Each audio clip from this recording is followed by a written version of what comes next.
எந்த குறையும் கிடையாது. அதனாலதான் நம்ம இறைவனை நம்ம இறைவனை குழப்பிட்டு தானே வரோம். இறைவனே போய் கேட்டு கேட்டு என்ன பண்ணிட்டு வரோம், குழப்பிட்டு வரோம். போய் பெருமான்ட்டு நல்லா வழிபாடு செஞ்சிடும், நல்லா பெருமான திருவுருளை பெறணும்னு ஆசை இருக்கு. ஆனா போய் கேட்கறதுக்கு முன்னாடி என்ன பண்றோம், அப்படியே வரிசையா கேட்டோம்னா இதை கொடுக்குறதா தெரியும். என்ன பண்றது, நமக்கு இவ்வளவு பொட்டியில் கேட்கறான், இதை முதல் கொடுத்தாத்தான் இதை அவன் வேணாவா ஃபுல்ஃபில் ஆவான், ஃபுல்ஃபில் ஆவான் அப்படின்னு போது அதைத்தான் கொடுக்க ஆரம்பிப்பார். எப்படி திருவுருளை நாடி நிற்பது, திருவருள் வேணும், சரி திருவருள் வேணும்னு கேட்க ஆரம்பிச்சா திருவருள் மட்டும் தான் கொடுப்பாரா, வாழ்க்கைக்கு தேவையான எதுக்கு கொடுக்க மாட்டாரா பெருமான்? சிந்திச்சு பார்த்துங்க, அவங்க சிந்திச்சு பார்த்துங்க. சாமிகிட்ட சாமி திருவருள் இருந்தா போதும் அப்படின்னு கேட்டுட்டீங்கன்னா திருவருளை மட்டும் தான் கொடுப்பாரா? இல்லை, அதுக்கு ஏற்கனவே கதையை பார்த்துக்கிறோம் இல்லைங்களா? சீஃப் மினிஸ்டர் வராருனாவே, பிரைம் மினிஸ்டர் வராருனாவே பூரா பந்தோபஸ்து வர மாதிரி சாமி ஒருத்தர் உள்ள திருவருள் கொடுத்தாருன்னா போதும், மற்ற எல்லாமே என்ன போதுங்க நல்லா போட வரப்போகுது இல்லை. அதனால அந்த உறுதிப்பாடு அதான் நாயனார் என்ன பண்ணான்னு கேட்டீங்கன்னா, பெருமாண்ட கேட்டவுடன் சாமி கேட்டதுக்கு மேல கொடுக்கிறார். நீடு திரு தூங்கானை மாடத்து நிலவுகின்ற உயர்ந்த திரு தூங்கானை மாடத்தில் இருக்கக்கூடிய ஆடகமேறு சிலையான், ஆடகம் என்னதுங்க பொன், ஆடக மதுரை அரசே போற்றி பொன் ஆடக மேறு சிலையான், பொன்மலையினுடைய சிலையை உடையவராகிய அருள், அவருடைய அருளால் ஓர் சிவபூதம், ஓருங்கிறது அந்த பொருள் என்ன கேட்டீங்கன்னா ஒப்பட்ட, ஓருங்கிறது ஒரு சிவபூதம் இல்ல, ஒப்பட்ட சிவபூதம். ஏன் நாயனாருடைய தோளை தொட்டு எழுத போகுது. சிவபூதத்துக்கு ஏன் சிறப்புன்னு கேட்டா நாயனாருடைய திருத்தோளை தொட்டு எழுத போகுது. அதனால் ஓர் சிவபூதத்தினுடைய சிவபூதமானது மாது ஒருவர் அறியாமை எவருக்கும் தெரியாமல் வந்து வாகீசர் திருத்தோள்களில் சேடு உயர் பெருமையினால் ஓங்கும் மூயிலை சூலம் சினவிடையுடன் சாத்த. இறைவனுடைய ஆயுதம் மூவிலை சூலம் ஆணவம் கண்மம் மூன்றையும் நீக்குகின்ற அடையாள குறி. மூவிலை சூலம் ஏன் சாமி வச்சிருக்காரு அப்படின்னா, ஆணவம் கண்மம் மாயை என்று சொல்லக்கூடிய மூன்றையும் நீக்குகின்ற ஆயுத குறி. எனவே அந்த மூவிலை சூலத்துடன் சினவிடையும் நந்தியும் பெருமானுடைய விடையையும் திருத்தூள்களில் சாத்த. இந்த சிவபூதத்துடைய வரலாறு குண்டையூர் கிழாருக்கு அந்த குண்டையூர் அளிக்கப்பெற்ற நெல் திருவாரூர் பறவை மாளிகளுக்கு எழுந்தருளச் செய்ததும் இந்த சிவபூதம் தான். இதே சிவபூத கணங்கள் தான். நம்பியாளர் போட்டு அந்த குண்டையூர் கிழார் ஞானசம்பந்தர் போட்டு முத்துச்சிவிகை அந்த முத்துப்பல்லாக்கலாம் திரு நெல்வாயில் அறத்துறையில் கொடுத்ததும் சிவபோதம் தான். ஞானசம்பந்த பெருமானுக்கு திருவாவூரில் உளவாக்கிடி கொடுத்த வரலாறு இதே வரலாறு தான். எனவே அப்படிப்பட்ட ஒரு சிவபோதம் திரு மூவிலை சூழத்துடன் சினவிடையுடன் சாத்த. ஆங்கு அவர் தம் திருத்தோளில் ஆர்ந்த திரு லட்சினை தாம் கண்டு மனம் கழித்து தம்பெருமான் அருள் நினைந்து தூங்கு அருவி கண் பொழிய தொழுது விழுந்து ஆர்வத்தால் ஓங்கிய சிந்தையராகி உய்ந்து ஒளிந்தே என எழுந்தார். பெருமானுடைய திருவருள் இப்படி அருள் செய்தார்ட்டு அவரால் நிலை கொள்ளவே முடியல. அதான் ஆங்கவரம் திருத்தோளில் ஆர்ந்த திரு லட்சினை தாம் கண்டு. ஆர்ந்தன நிறைந்த அந்த நிறைந்த அந்த லட்சின அடையாளம், அடையாளம் திருலட்சி அந்த திரு அடையாளத்தை கண்டு மனம் மகிழ்ந்து கழித்து தம்பெருமான் அருளை நினைந்து தூங்கு அருவி கண் பொழிய. தூங்கு அருவி சொரிகின்ற நீர்வீழ்ச்சி, தூங்கு அருவினாங்க சொரிகின்ற நீர்வீழ்ச்சி. ஏன்னா தூங்கு அருவி சொல்லிக்கிறாங்கன்னு கேட்டீங்கன்னா, அருவி தொடர்ந்து கொட்டும் போது பார்த்தீங்கன்னா தண்ணி ஓடாத மாதிரி தெரியும். தண்ணி மேலேருந்து அப்படியே அப்படியே பார்த்தீங்கன்னா தண்ணி அப்படியே நேரம் நிற்கிற மாதிரி தெரியும். அதனால தூங்கு அருவி அந்த கண் பொழிய தொழுது விழுந்த ஆர்வத்தால் ஓங்கிய சிந்தையராகி பெருமானே அப்படின்னு உயிர்ந்து ஒளிந்தேன் என எழுந்தார். தூங்கானை மாடத்து சுடற்கொழுந்தின் அடிவரவே பாங்காக திருத்தொண்டு செய்து பயின்ற அமரும் நாள் பூங்கானம் மனம் கமழும் பொருளில் திரு அறத்துறையும் தேங்காவின் முகில் உறங்கும் திருமுதுகுன்றமும் பணிந்து. அங்க நாட்கள் திரு தூங்கானை மாடத்தில் தங்கி திருப்பணிகள் செய்து அங்கிருந்து மீண்டும் புறப்பட்டு திரு அறத்துறை திருவட்டுறை இன்னைக்கு பேர். இன்னைக்கு இந்த திருத்தலத்துக்கு பேரு திருவட்டுறை என்று சொல்லக்கூடிய திருத்தலம். திருவட்டுறையும் திருமுதுகுன்றம், அதுக்கு இன்னைக்கு விருதாச்சலம் என்று திருநாமம். இந்த 2 திருத்தலங்களையும் சென்று வழிபாடு செய்து திருப்பதிகம் பாடுகிறார். பழமலை, முதுகுன்றம், விருதாச்சலம் இதெல்லாம் அந்த திருக்கோயிலுடைய ஊரினுடைய பெயர். பழமலை சாமிக்கும் அம்மாவுக்கும் பேர். பெரியநாயுடன் பழமலை திருக்கோயிலில் பார்க்க வேண்டிய ஒரு வரலாறு என்னன்னு கேட்டீங்கன்னா, அம்பாள் ஒரு மனிதனை அப்படி மடியில வச்சு விசிறி வீசுற மாதிரி, முந்தானை விசிறி வீசுற மாதிரி இருக்கும். திருமுதுகுன்றத்துல கோபுரத்துல சுவாமி என்னன்னு கேட்டீங்கன்னா, பிறவியில சுழன்று அந்த அயற்சி நீங்குவதற்காக அம்மா மடியில வச்சு அந்த முந்தானை வீசுவாங்கன்னு அந்த தலை வரலாறு. பிறவியில இழைச்சி போய் இறந்தவர்களை என்ன பண்றாரு, அம்மா எடுத்து மடியில வச்சு அப்படி முந்தானையில வீசுகிற ஒரு வடிவம் திருக்கோபுரத்துல அந்த புடை சிற்பமாக இருக்கிறது. போகும்போது அந்த வரலாற்று செய்தி பார்த்துங்க, நினைவுபடுத்திங்க.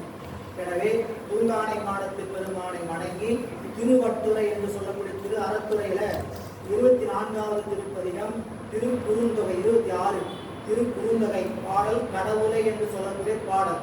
திரு அறத்துறையில முதுகுன்றத்தில் 27வது திருப்பதிகம் திரு தாண்டகம் கருமணியை என்று சொல்லக்கூடிய திருப்பதிகம் பாடுகிறார். இதெல்லாம் அங்க பூங்கானம் மனம் கமலும் அதெல்லாம் அந்த சோலைகளுடைய அழகை வர்ணித்து சொல்கிறார்.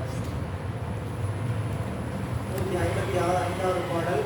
வண்டமிழ் மென்மலர் மாலை புனைந்து அருளி மருந்து உள்ள தந்துரை நீர்ப்பதிகளிலும் தனிவிடையார் மேவியிடம் குண்டருளும் தானங்கள் கும்பிட்டு குணதிசை மேல் குண்டரிகத்தட சூழ்ந்த நிவாக்கரையே பூவார். இப்போ அங்கிருந்து மீண்டும் புறப்பட்டு திரு தில்லையை நோக்கி தான் நம்மளுடைய நாயனார் புறப்படுறார். அப்படி வரும் பொழுது நிவாக்கரை என்று சொல்லக்கூடிய நிவா நதியினுடைய கரையை வந்து அடைகிறார்.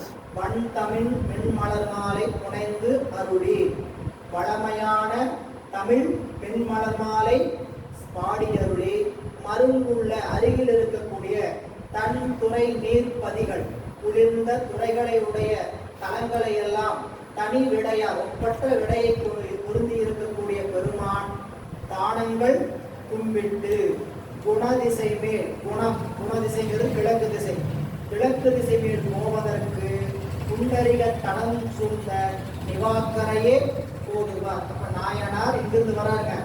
அவர் திருவதியிலிருந்து புறப்பட்டு வருகிறவர் மேற்கிலிருந்து புறப்பட்டு வருகின்ற பொழுது கிழக்கு திசையை நோக்கி திரும்புகிறார். அதான் சொல்றார், நிவாக்கரையே போதுவார்.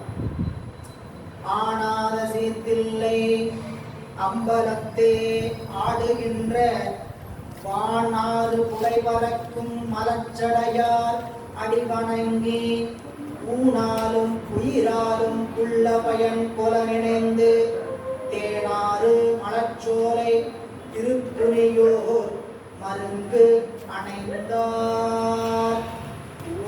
திருத்திலையை நோக்கிதான் நம்முடைய நாயனார் வழிப்பயணம் செய்கிறார். அப்படி திருப்பிள்ளையை சொல்லும் பொழுது அந்த திருத்திலையினுடைய பெருமை என்ன, ஆன்மாக்கள் அதனை அடைய வேண்டிய அவசியம் என்ன? முதல்ல நீங்க திருத்தொண்ட புராணம் படிக்கும் போதே மானுட பிறவியின் பயனும் தலைப்பு கொடுத்திருப்பார். 2வது பாடலோ 4வது பாடலோ நினைக்கிறேன். ஊனடைந்த உடம்பின் உறுதியே தானடைந்த உறுதியை சாருமான் தேனடைந்த மலர்களில் தில்லையுள் மானடம் செய் வரதர் பொத்தாள் தொழ. ஊனடைந்த உடம்பு, இந்த உடம்பு ஊனினால் அடைந்த உடம்பு. அப்படிப்பட்ட உடம்பினுடைய பிறவி உறுதியை சார வேண்டுமானால் தேன் நிறைந்திருக்கக்கூடிய குளிர்கள் சூழ்ந்திருக்கக்கூடிய தில்லையில் இருக்கக்கூடிய இறைவனுடைய வரதர் பொத்தாள் தொழ ஊனடைந்த பிறவியினுடைய உறுதியை பெறலாம். அதே செய்திதான் ஆனாத சீர்தில்லை. ஆனாதான நீங்காத குறையாத சிறப்பையுடைய தில்லை. தில்லை அம்பலத்தே ஆடுகின்ற, தில்லை அம்பலத்தில் ஆடல் புரிகின்ற, ஆடல் புரிந்து வானாறு குடைபறக்கும் மலச்சடையார் அடி வணங்கி ஊனாலும் உயிராலும் உள்ள பயன் கொல நினைந்து. அங்க இருக்கக்கூடிய பெருமான் கூத்த பெருமானை வழிபாடு செய்யணும். அந்த வழிபாட்டினுடைய பயன் என்ன? ஊனாலும் உயிராலும் உள்ள பயன் கொள நினைந்து. ஊன் என்பது உடம்பு, உயிர் என்பது இந்த பிறவிக்கு அமைந்திருக்கக்கூடிய வாய்ப்பு, மனிதன் பிறப்படுகிறது. ஏன்னா பிறப்புகள் பல, தாவரம் முதல் மனிதர்கள் வரை எத்தனையோ பிறப்புகள் நாம் பிறக்கிறோம். அப்படி இருக்கக்கூடிய பிறப்புல இந்த உடம்பாலையும் உயிராலையும் பயன்கொள்ள பிறப்புன்னு கேட்டீங்கன்னா அது மானுட பிறப்பு தான். அதை ஒன்றைத்தான் வள்ளுவ பெருமான் என்னன்னு சொன்னாங்க அப்படின்னா, கோளில் பொறியில் குணமிலவே என் குணத்தான் தாலை வணங்கா. கோள் கோளில் அப்படின்னா கேட்டீங்கன்னா அதுக்கு பரிமளர் உரை எழுதுனா கொள்கை இல்லாத. கோளில் என்னங்க? கொள்கை இல்லாத. என்ன கொள்கை இல்லாத? கோளில் பொறியில் கொள்கை இல்லாத பொறிகளை வைத்துக் கொண்டு என்ன பொறிகளை உடம்பு கொடுத்திருக்கிறார். உடம்ப எந்தெந்த உறுப்புகளை எதுக்கு பயன்படுத்தலாம், எந்தெந்த உறுப்புகளை எதுக்கு பயன்படுத்தலாம்? கத்தி எடுக்கிறோம், ஒரு கத்தி எடுக்கிறோம், உடம்பு பயன்படுத்த பயிற்சி இல்லை. கத்திங்கிறது ஒரு கருவி, கத்திங்கிறது ஒரு கருவி. எடுத்து என்ன பண்ணலாம்? காய் எடுக்கிறோம். இன்னொரு வேலை காய் வெட்டலாம். இன்னொரு வேலை சரிங்களா? படை கருவி. இந்த கருவி எடுத்து அதான பண்ண முடியும், வேற ஏதாவது பண்ண முடியுமா? ஒரு துன்பத்தை நீக்கலாம் அல்லது ஒரு காரியத்தை செய்யணும். மூக்கு எடுக்கிறோம், இதுக்கு ஒரு பயன் இருக்கு. சரிங்களா? ஒரு துண்டு எடுக்கிறோம், துண்டு எடுத்து என்ன பண்ண முடியும்? போடணும், உடம்ப தூய்மைப்படும். அந்தந்த பொருளுக்கு அந்தந்த பொருளுக்காக பயன்படுத்தினாதான் அந்த பொருளினுடைய பயன். இறைவன் இந்த உடம்பை கொடுத்துருக்கிறாரியா, இந்த உடம்பு இருக்கு, என்னென்ன பொருள் இருக்கு? தலை இருக்கு, கண் இருக்கு, காது இருக்கு, மூக்கு இருக்கு, வாய் இருக்கு, கை இருக்கு, கால் இருக்கு, இதெல்லாம் கொடுத்துருக்கிறார். மனம் இருக்கு. இப்படி கொடுத்துருக்கிற அந்தந்த கருவியை அதுக்கு பயன்படுத்தினா அதுக்கு பேர் கருவி. இல்லைன்னா அதுக்கு பேரு நம்ம கூப்பிடுவோம். தலை இருக்கு, எதுக்குயா தலை கொடுத்தார்? தலையே நீ வணங்காய். தலையே வேலைக்கு கொடுக்கலையா? கண்டிப்பா கொடுக்குறேன். நீங்க எப்படி சொல்றீங்க? நான் வீட்டில் எதாவது கேட்டேன்னா பேசாம தலையாட்டி பேசாம கொடுக்குறேன். அதுக்குதான் கொடுத்துருக்கிறாரு எனக்கு தலை நினைச்சிட்டு இருந்தேன். ஆமா சாமி போடுறது இல்லை சாமி போடுறதுன்னா தலை கொடுத்துருக்கிறாரு நினைச்சிட்டுறேன் அப்படின்னா தலை இல்லாமே அதை சொல்லலாம். தலை வச்சுதான் சொல்லுமா? வேணும்னு சொல்லா, வேண்டாம் கையை வச்சே சொல்லிட்டு புரியல. காலில் கூட சொல்லலாம் பதில். கை காலையே தலை தான் வேணுமா இருக்கு. ஆனா தலையை வச்சுட்டு நீங்க என்ன செய்யலாம்? வணங்க தலை வைத்து, வணங்க தலை வைத்து, வார்கழல்வாய் வாழ்த்த வைத்து. எதுக்கியா வச்சா இருந்தாலும் வணங்கறதுக்கு தான் தலையை வச்சாருங்க, வாழ்த்தறதுக்கு தான் வாயை வச்சார். இதை செய்யலைன்னா என்னென்ன புலனுக்கு பேர் அப்படின்னா கோளில் பொறியில் குணமளவே. எதற்காக கொடுத்தார்களோ அதற்காக பயன்படுத்தலைனா இந்த பெயர் என்ன சொல்லாத, அந்த பெயரை வச்சு கூப்பிடாத, முன்தான் கூப்பிடு. எளிமையான கூப்பிட்டுக்கோ, முன்தான் அப்படி கூப்பிடுவா தவிர இதை தலை உடம்புன்னு சொல்லி என்ன பண்ணாத, நீ பேர் வச்சு கூப்பிடாத அப்படின்னு சொல்ற. எனவே இங்க நம்மளுடைய நாயனார் ஆனாத சீர்தில்லை அம்பலத்தை ஆடுகின்ற வானாறு குடை பறக்கும் வானாறு கங்கையாறு தலையில் பறந்து நிறைந்திருக்கக்கூடிய மலச்சடையார் அடியை வணங்கி ஊனாலும் உயிராலும் உள்ள பயன் கொளனினை. இந்த உணவு எது கொடுத்தாரோ அந்த பயனை எங்க சென்று பெறணும்னு நினைக்கிறாரு? தில்லை அம்பலம் என்றொன்று இருக்குதான், தில்லை அம்பலம் என்றொன்று இருக்குதான், கண்டவர் தீவினை எல்லாம் நீக்குதான், பார்த்தவனுடைய தீவினையெல்லாம் நீங்குதான் அப்படின்னு சொல்ற மாதிரி தில்லை அம்பலத்தை சென்று வழிபாடு செய். அப்படி செய்ய வேண்டியது ஒவ்வொரு, ஏன்னா தில்லை என்பது பல புகழுடையது. சைவர்களுக்கு கோயில் பொதுவா சொன்னா எது அப்படின்னா தில்லை தான். கோயில் பொதுவா ஒவ்வொரு பேரும் தனித்தனியா சொல்லி நிறைய கோயில் சொல்லலாம். கோயில்னு சொன்னா நீங்க என்ன சொல்லணும்? வைணவர்களுக்கு ஸ்ரீரங்கம், இல்லை கோயில்னா சைவர்களுக்கு இல்லை. அவ்வளவு புராணங்களும் ரகசியங்களும் நிறைந்தது புராணம் வந்து தில்லைக்கு எத்தனை புராணம் இருக்குது தெரியல. கோயில் புராணம் என்று நான் உமாவதிசிவம் பாடியிருக்கிறேன். தில்லையினுடைய கோயில் புராணம் என்று சொல்லக்கூடிய நூல். தில்லைக்கு எத்தனையோ புராணங்கள் இருக்கக்கூடிய வரலாறு. அதனாலதான் இங்க ஆனாத சீர்தில்லை அப்படின்னு சொன்னதுக்கு என்ன காரணம் கேட்டீங்கன்னா தில்லையினுடைய சிறப்பு. இன்னைக்கு தில்லை வந்து நமக்கு வழிபாட்டு சூழலுக்கு பல இடர்பாடுந்தாலும் தில்லையினுடைய பெருமை நூல்களில் விரிந்து பேசப்பட்ட ஒன்று. ஏன்னா நம்மளுக்கு நகராலய ரகசியம், சிதம்பர ரகசியம் என்று சொல்லக்கூடியதெல்லாம் தில்லையை வைத்துதான் நமக்கு 3 வகையான மேனிகள், இறைவன் கொள்ளக்கூடிய 3 வகையான மேனிகளையும் ஒரே இடத்தில் காட்டுகின்ற இடம். சாமி அருவம், அருவுருவம், உருவம் என்று சொல்லக்கூடிய 3 வகையான தன்மைகளிலும் இறைவன் விளங்குகிறான்ங்கிறத ஒரே இடத்துல காட்டக்கூடியது இல்லை. அதனால் ஊனாலும் உயிராலும் உள்ள பயன் கொள நினைந்து தேனாலும் மலர்ச்சோலை திருப்புலியூர் மருங்கு அணைவார். தேனாலும் தேன் நிறைந்த மலர் சோலைகள் சூழ்ந்திருக்கக்கூடிய தில்லையினுடைய எல்லையை வந்து அடைகிறார். எல்லை அப்படின்னா தில்லை நகராட்சி எல்லை உங்களை அன்புடன் வரவேற்கிறது அப்படின்னு இப்போ பதாக வச்சுக்கிறாங்க. அந்த இடத்த உள்ள வர இல்லைங்களா? புலியூர் வந்து பல இடத்துக்கு பேர் இருக்குது. இது அத்தனையும் நம்மளுடைய புலிக்கால் முனிவர் வழிபாடு செய்த திருத்தலம்.